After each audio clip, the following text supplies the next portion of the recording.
భక్సింగ్ గారికి మంచి పేరుందా లేదా? బిలిగ్రహం గారికి మంచి పేరుందా లేదా? ఉందా లేదా? సాధు సుందర్ సింగ్ గారికి పేరుందా లేదా? విన్న వాళ్ళకి అర్థమయ్యేది, వినపోతే వేరు. ఎందుకు వారికి మంచి పేరు వచ్చిందంటే దేవునికి ఏం తీసుకొచ్చారు? వాళ్ళు పేరు తీసుకొచ్చారు.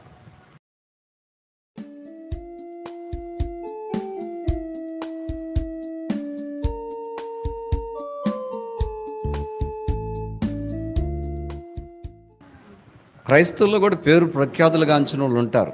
దేవుని వలన, సంఘం వలన పేరు ప్రఖ్యాతులు గాంచిన వాళ్ళు ఉంటారు.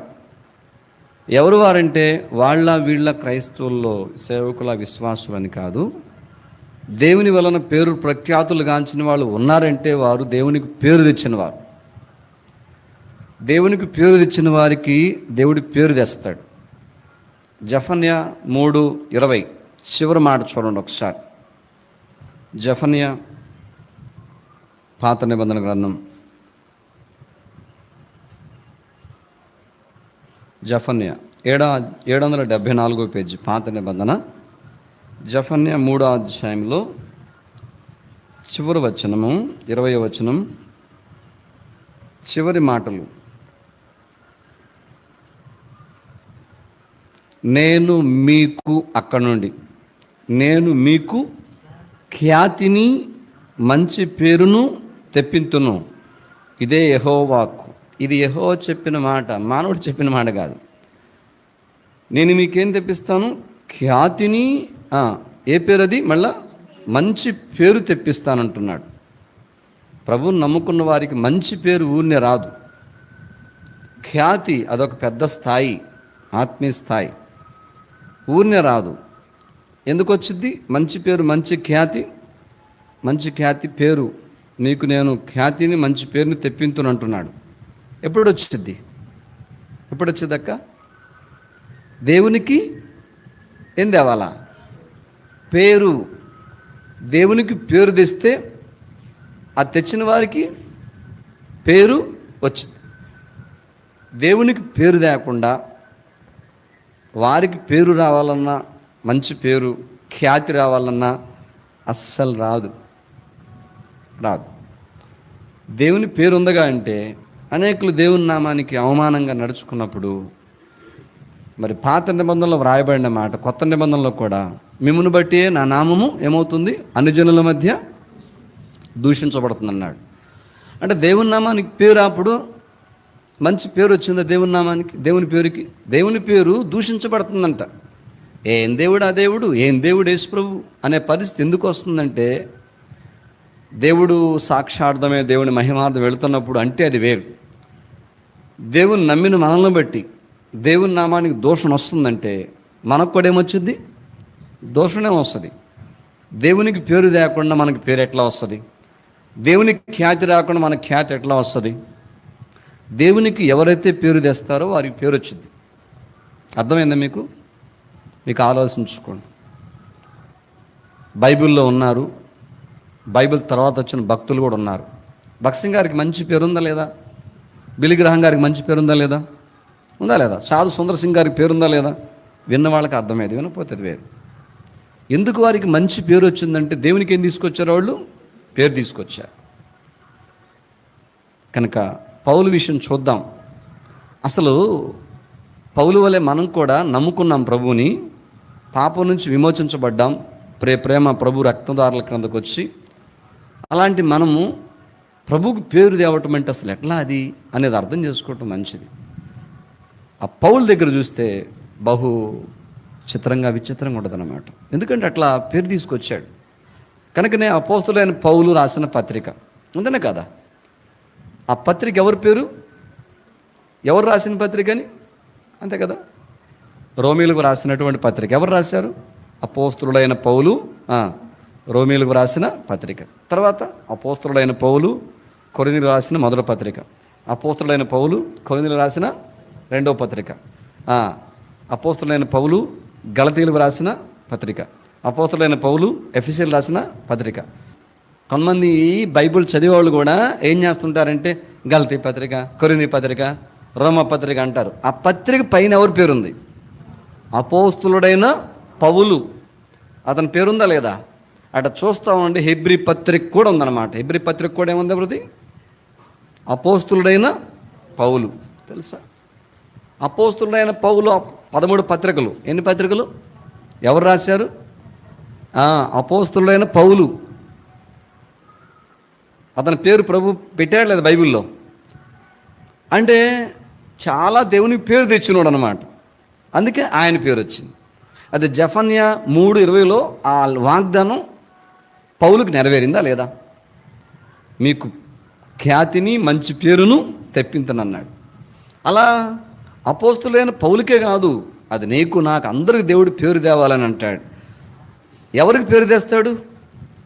ఆయనకి పేరు తెచ్చిన వాళ్ళకి పేరు తీసుకొస్తాడు. చూద్దాం ఎట్లా దేవునికి పేరు తెచ్చాడనేది ఒక 3 విషయాలు చాలు. 3 విషయాలు చూసుకొని బైబిల్ పాఠను మనం ముగించుకుందాం. మొట్టమొదట అపోస్తలుల కార్యములో అందరికి పేరు రాదు. ఆయనకు పేరు తెచ్చిన వాళ్ళకే, ఆయనకు మహిమ తెచ్చిన వాళ్ళకే పేరు వచ్చింది. లేకపోతే వేరే పేర్లు వస్తాయి. ఏ పేర్లు వస్తాయి? ఏది ఉంటే అదే పేరు వచ్చింది. చూడండి, అది దేవుడికి మహిమ కాదు అసలు.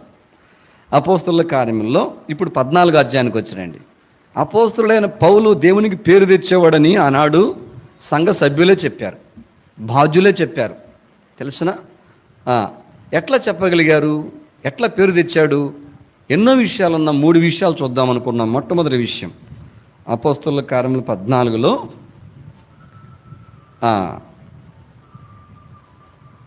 11, 12 కలిసి ఉన్నాయి. చదవండి. జనసమూహములు పౌలు చేసిన దానిని చూచి లుకియోనియా భాషలో దేవదూతల మనిషి రూపము తాల్చి మన యొద్దకు దిగివచ్చి ఉన్నారని కేకలు వేసి బర్నబాకు ద్యుపతి అనియు పౌలు ముఖ్య ప్రసంగి అయినందున అతనికి హెర్మే అనియు పేరు పెట్టిరి. పట్టణమునకు ఎదురుగా ఉన్న ద్యుపతి యొక్క పూజారి ఎడ్లను పూదండలను ద్వారముల యొద్దకు తీసుకుని వచ్చి జనసమూహముతో కలిసి బలి అర్పింపవలనని ఉండెను. ఇక్కడ ఏం జరిగిందంటే అపోస్తులుడైనటువంటి పౌలు, బర్నబా కూడా ఉన్నాడు. వీళ్ళు లుస్త్రలో బలహీన పాదాలు కలిగినటువంటి ఒక వ్యక్తి ఉన్నాడు. అంటే పుట్టింది మొదలుకొని నడవలేడు. అట్లాంటి వ్యక్తి మరి ఆ ప్రాంతానికి వెళ్ళినప్పుడు పౌలు మాట్లాడుతుంటే వింటుంటాడనమాట. ఆ వ్యక్తి ఆ బలహీన పాదాలు కలిగిన వ్యక్తి వింటూ ఉంటాడు. అప్పుడు పౌలు అతను తేరు చూస్తాడు. చూసి అతనిలో స్వస్థపరచబడటానికి విశ్వాసం ఉందని గ్రహిస్తాడు పౌలు. లే, నీ పేదాలు మోపమంటాడు, సరిగా నిలవమంటాడు. మోపి బిగ్గరగా చెప్పినప్పుడు అతను ఏం చేస్తాడంటే గంతులేసి నడుస్తాడనమాట. నడవసాగుతాడు, గంతులేస్తాడు. ఇది చూస్తారు అక్కడ జనం, వాళ్ళు విగ్రహారాధికులు. ఎవరిని చూసి ఇప్పుడు ఏం చేస్తారు? ఇక పౌల అసలు అమ్మో దేవదూతలు మనిషి రూపంలో మన దగ్గరికి వచ్చారంటాడు పౌలును బర్నబాని. లేకపోతే పుట్టింది మొదలు నడవలేటువంటి వాడు ఒక్కసారి లేచి గంతులేస్తున్నాడు, ఏంది ఇదంతా అని చెప్పేసి వాళ్ళకు ఆశ్చర్యం వేసి, అప్పుడు ఆ టైంలో వీళ్ళు ఏం చేస్తారంటే ఈ పౌలు బర్నబాలకు ఏం చేయాలనుకుంటారు? బలి ఇవ్వాలనుకుంటారు. వాళ్ళని బలి ఇవ్వటం కాదు. ఎవరికి? ఈ పౌలు బర్నబాని ఏం చేశారు? పౌలు గురించి మాట్లాడుతున్నాం. ఈ పౌలుకు బర్నబాకు వీళ్ళు బలిద్దాం అనుకుంటారు. ఆ ఎడ్లు మరి పూదండలు ద్వారాల దగ్గర తీసుకొస్తారు. ఇక అప్పుడు చేస్తాడు పౌలు, దేవునికి పేరు తెచ్చే పని చేస్తాడు అక్కడ. చూడండి ఎట్లా ఉంటుంది. అప్పుడు 14లో అపోస్తులులైన బర్నబాయు పౌలును ఈ సంగతి విని తమ వస్త్రములు చింపుకొని సమూహములోనికి చొరబడి, చూసారా ఏమంటున్నాడు తర్వాత? అయ్యలారా, మీరెందుకు ఇలాగ చేయుచున్నారు? మేము కూడా మీ స్వభావం వంటి స్వభావం గలవారమే. చాలు. ఏమన్నారు? ఎప్పుడైతే వాళ్ళను పూజించాలని చూశారు, ఎప్పుడైతే వారిని ఆరాధించాలని చూశారు, ఎప్పుడైతే దేవతలకు బలిచ్చినట్టుగా వీళ్ళు దేవతలే మనుషులుగా మన మధ్యకు వచ్చారని పౌలు శిలలను బలివాళ్ళని చూశారు, ఎద్దులు తీసుకొచ్చి వెంటనే వాళ్ళ బట్టలు చించుకున్నారు. ఏం చేశారు? పౌలు సంగతి చెప్తున్నా, మన వస్త్రాలు ఏం చేసుకున్నాడు? చించుకున్నాడు. ఎందుకు? దేవునికి పేరు తీసుకొచ్చేవాడు ఎట్లా ఉన్నాడు చెప్తున్నాను. దేవతలకు బలిచ్చేవాళ్ళు ఆనాడు దేవతలే మనిషి రూపం దాల్చి వచ్చారని వీళ్ళకి పూజిస్తుంటే, బలిగోడిద్దాం అనుకుంటుంటే వీళ్లకు ఎడ్లను తీసుకొచ్చి వస్త్రాలు చింపుకొని అయ్యలారా వాళ్ళు చొరబడ్డారు. అంటే అప్పుడు దాకా ఎక్కడున్నారు? వాళ్ళు ప్రత్యేకంగా ఉన్నారు. వాళ్ళు చెప్తుంటే వీళ్ళు వింటా ఉన్నారు. ఎప్పుడైతే వాళ్ళు ఆ పౌలు కదిలించి అట్లా చేశాడో, వెంటనే వీళ్ళు దేవతలు మానవ రూపంలో మన మధ్యకు వచ్చారు అనేశారో, వాళ్ళకి ఒక్కసారిగా వాళ్ళకి బలివ్వాలనిపించిందో, ఇక లాభం లేదు మనం వాళ్ళ మధ్యలో జొరబడాలని చెప్పేసి, మనం ఎదురుగా ఉంటే వాళ్ళు ఇంకా కొలుస్తారు, ఇంకా ఏదోదో చేస్తారనుకొని చించుకొని బట్టలు వారి మధ్యలోకి వాళ్ళలో చొరబడిపోయాయి. అయ్యలారా, మేము కూడా మీలాంటి వారమే, స్వభావం కలిగిన వారం, అంటే మానవ స్వభావం కలిగిన వారం, మేము కూడా పాపం కలిగిన మానవులమే అన్నట్లేదన్నమాట. అంటూ చూడండి, మీరెందుకు ఇలాగ చేయుచున్నారు? 15లో కూడా మేము కూడా మీ స్వభావం వంటి స్వభావం గల వారమే. మీరు ఈ వ్యర్థమైన వాటిని విడిచిపెట్టి, దేన్ని విడిచిపెట్టాలి? మమ్ములను పూజించటం వ్యర్థం. గుర్తుపెట్టుకోండి, మనిషిని పూజించటం వ్యర్థం.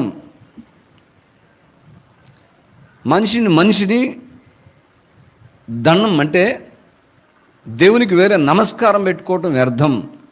మనిషిని ఆరాధించటం వ్యర్థం. వీళ్ళు దేవునికి పేరు తీసుకురారు. అందుకే వీళ్ళ పేరు దేవుడు పైకి తీసుకురాడు. దేవుడు తీసుకురావాలని ఉంటుంది, కానీ వాళ్ళ పేరు తీసుకొచ్చే విధంగా వాళ్ళు ప్రవర్తించరు. వాళ్ళు అణగారిపోతూ ఉంటారు. చూడు, ఇది వ్యర్థమైనవి, మాకు మీరు పూజ చేయటం, మాకు మీరు బలి ఇవ్వటం, ఇలా చేయకూడదు. వారిని తనను పూజించడానికి వచ్చిన వాళ్ళని ఏం చేశాడు? దేవుని వైపు ఏం చేశాడు? తిప్పాడు. అది గుర్తుపెట్టుకో. మనుషుల దృష్టి మనం మొట్టమొదట దేవుని వైపు తిప్పాలి. అది దేవుని పేరు తీసుకురావటం అంటే. తిప్పకుండా వస్తావా, రా దండలేస్తావా, తర్వాత శాలువ కప్పుతావా? ఎంతమంది శాలువలు కప్పించుకుంటున్నారు, ఎంతమంది దండలు వేయించుకుంటున్నారు తెలుసా? ఎంతమంది కాళ్ళు దండం పెట్టించుకుంటున్నారు. ఏం లేదు, వెంటనే వద్దుయ్యా, మేం కాదే దేవుడయ్యా, పోయే అయ్యయ్యా, కానీ నాయన మేము ఎవరం కాదయ్యా, ఎవరు దేవుడు, ఇంకా పుట్టలేదు, ఇంకో దేవుడు లేడయ్యా, అసలు యేసు దేవుడయ్యా, అలా చేయమాకయ్యని దేవుడు మంచితనాన్ని భౌతికంగా ఆహ్వాదిస్తున్న ఆ యొక్క ఉల్లాసాన్ని గుర్తు చేస్తూ, పరమ ఉల్లాసానికి సంబంధించిన శిలువ యాగం గురించి మాట్లాడాలా దేవుడితో, ఆ మనుషులతో. అప్పుడు వాళ్ళ దృష్టి ఎడిపోయిద్ది. అవునా, యేసు ప్రభు అట్లా మంచి దేవుడని, ఆ మంచి దేవుడు నమ్ముకోబట్టి నువ్వు ఇలా ప్రార్థన చేస్తే మాకు తగ్గిందా? ఆ మంచి దేవుడు వల్ల ప్రార్థన చేస్తే తగ్గిందా? ఓహో, నీ ప్రార్థనలో ఆ శక్తి ఉందంటే, నీ పలకరింపులో ఆ శక్తి ఉందంటే, మాకు ఆదరణ ఉందంటే దేవుడుని బట్టి ఉన్నదా? సరే, నేను దేవుని చూస్తా ఇక్కడి నుంచి అని అనగలుగుతారు వాళ్ళు. మొట్టమొదటి విషయం, దేవునికి పేరు తెచ్చిన పౌలు అంటే ఏ విషయంలో పేరు తెచ్చాడు? మనుషులు దృష్టి ఎడిదిప్పాడు. అది వాళ్ళకి దండలేయటం, క్షమించండి, అదేంది బలివ్వటం ఆపేసేసారు. లేకపోతే ఏం చేసేవాళ్ళు? వాళ్ళకు వీళ్ళు దేవతలు మనుషు రూపంలో వచ్చారని చెప్పేసి ఎడ్లను బలియడానికి రెడీగా సిద్ధపడుతున్నారు. ఆపాడు. నువ్వు ఆపుతావా? నేను ఆపుతామా? గలాటాలను, మనకొచ్చిన సంబరాలను, పాప సంబరాలను? వద్దొద్దు, దేవుడు ఎవరు కాదు. ఎంతమంది ఉన్నారు అట్లా. కనుక వాళ్ళు దేవుని పేరు తెచ్చేవాళ్ళంటే వాళ్ళకేమొచ్చింది? జఫర్యా 3:20 ప్రకారం నీకు మంచి పేరును, నీ ఖ్యాతిని, మంచి పేరును, నువ్వు వద్దన్న పేరు వచ్చింది. అందుకే పౌలుకు అన్ని పత్రికల్లో, తను రాసిన పత్రికల పైన అపోస్తలుడైన పౌలు రోమా నుంచి చివరి దాకా కూడా ఎన్ని రాశాడు, ఎబ్రీ పత్రిక వరకు ఎన్ని రాశాడు, అన్నిటికీ ఏమంటది పైన. అది తన పేరు కోసం చేయలేదు, కానీ దేవుడు ఏం చేశాడంటే దేవునికి పేరు తెచ్చాడని తనకు కూడా దేవుడు ఏం చేశాడు? పేరు తెచ్చాడు. ఇది మొదటి విషయం. అపోస్తలుడైన పౌలు దేవునికి పేరు తెచ్చాడంటే ఏ విషయంలో అంటే, మొట్టమొదట మనుషుల దృష్టిని ఎడిదిప్తాడు, దేవుని తట్టు తిప్పేవాడు.